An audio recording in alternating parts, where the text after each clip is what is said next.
Around 700,000 people in the UK are on the autism spectrum. Autism is a lifelong developmental disability that affects how a person communicates with and relates to other people, and how they experience the world around them. Autistic people say that the world often feels overwhelming, and this can cause them considerable anxiety. In particular, understanding and relating to other people and taking part in everyday family and social life can be hard if you're autistic. Autistic people often do not look disabled. Parents of autistic children often say that other people simply think their child is naughty or odd, while adults find that they are often misunderstood. The characteristics of autism may vary from one person to another, but in order for a diagnosis to be made, a person will be seen to be experiencing difficulties in three main areas. These are difficulty with social communications, difficulty with social interaction, and restricted and repetitive behaviours and interests. Autism is different for everyone, but it is common for people with autism to also have learning disabilities or sensory sensitivity. Autistic people may experience some form of sensory sensitivity. This can occur in one or more of the five senses: sight, sound, smell, touch, and taste. A person's senses are either intensified or undersensitive. It is important for you to know about this if you are supporting people with autism, because it can really influence actions, responses, and behaviours.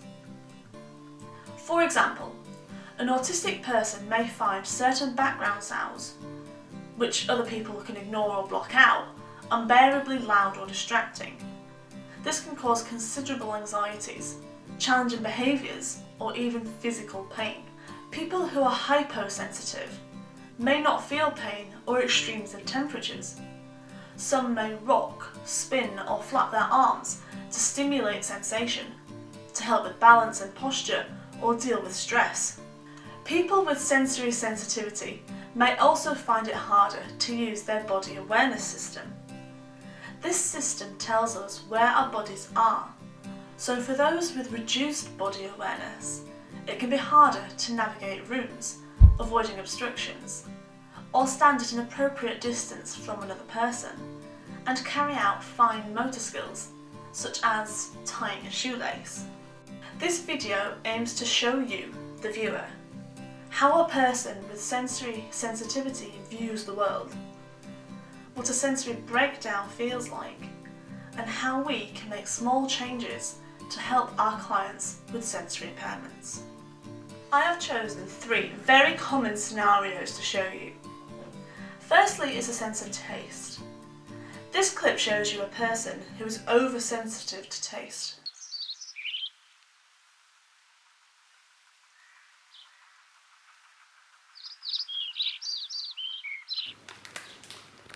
Hey Dan, I've got your lunch. I've got you some nice spicy chips and some crisps as well if you're still hungry. I come home at lunchtime to make you dinner and you don't want anything. I'm not making you anything else, it's that or you can starve.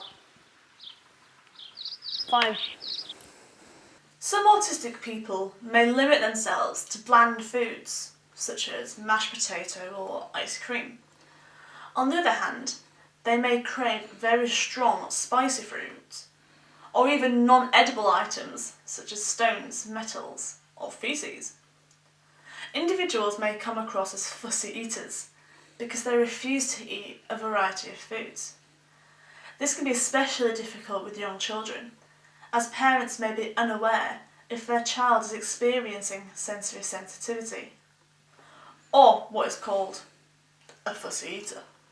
Next, I will show you an example of someone who is sensitive to sound.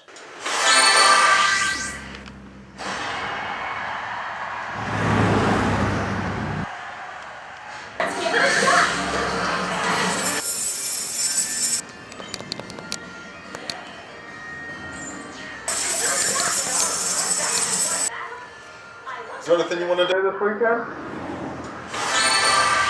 hear me? You're alright. You're ignoring me, aren't you? Why do I bother? This clip shows a person's inability to cut out sounds. Other people experience sounds in a different way. They may hear sounds in just one ear, or might not be able to acknowledge particular sounds. On the other hand, they may enjoy crowded, noisy places, banging doors and screaming so they can hear the loud, high-pitched noises. Finally, I will show you an example of someone oversensitive to light.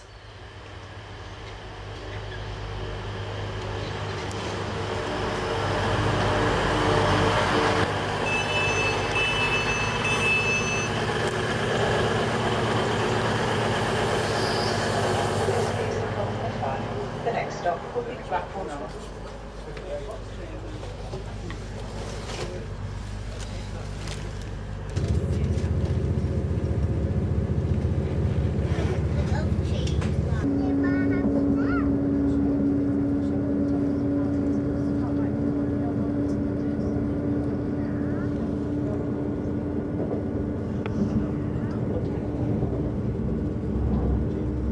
Welcome to this first Trans-Pennine Express service to Manchester, Victoria.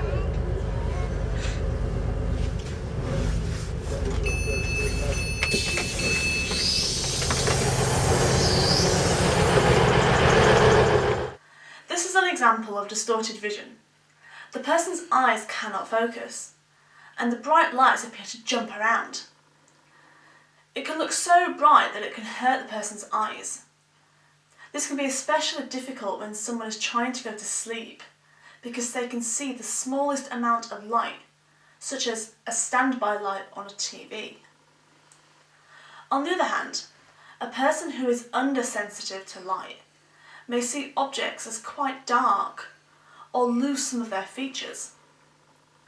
People may also have problems with depth perception, so they cannot throw and catch effectively. 1, 2, 3, 4, 5, 6, 7, 8, 9.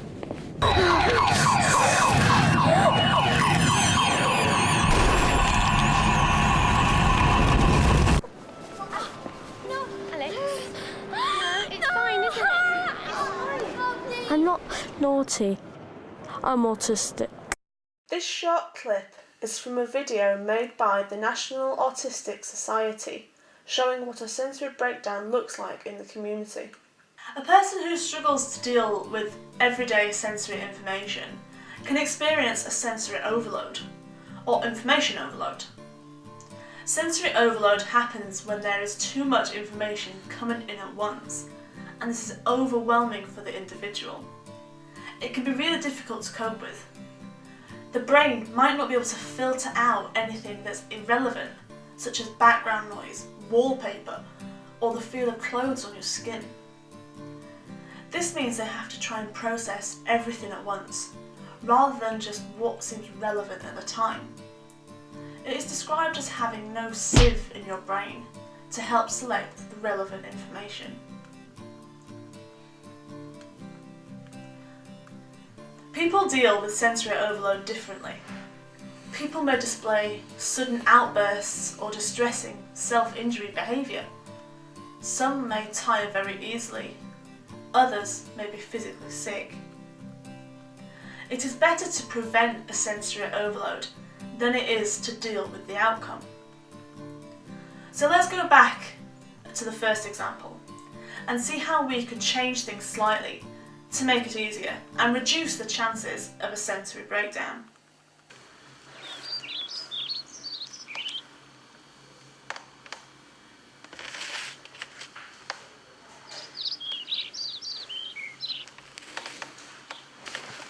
There you go, Dan, I've got your lunch for you. Get some mashed potato. Would you like some gravy on it as well? I've got you some nice ice cream for pudding as well.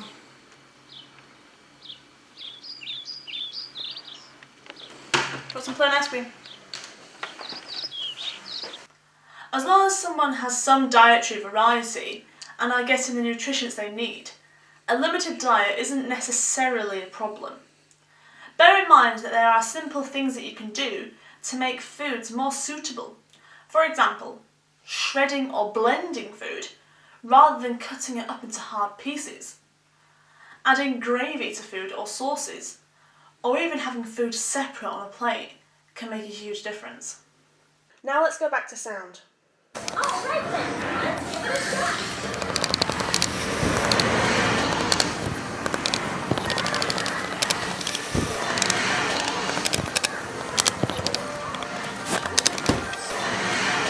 CJ, can you just mute it for a sec or pause it? Cheers. Hi. So, what would you like to do this weekend? See, now I've got an extra day off because it's the bank holiday. This shows some simple ways to block out unwanted noise. Closing a window, pausing the TV. If you're out in public, it is slightly different.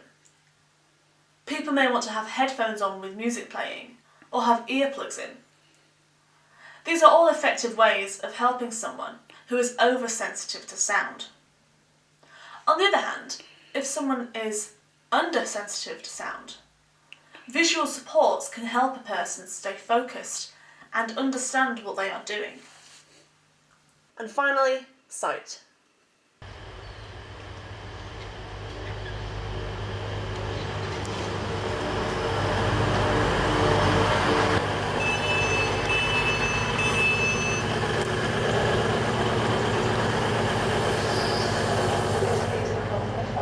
The next stop will be platform north.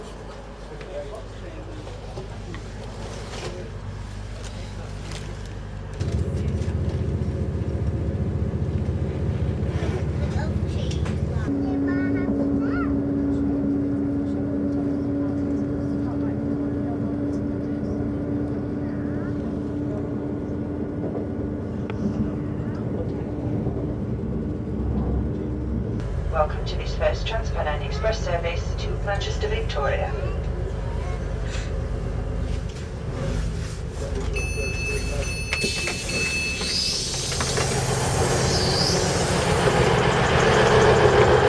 The best way to help a person who is sensitive to light is to change the environment around them, including providing sunglasses or using blackout curtains to help people sleep, covering lights with black tape, or using draft excluders to block light from coming under a door.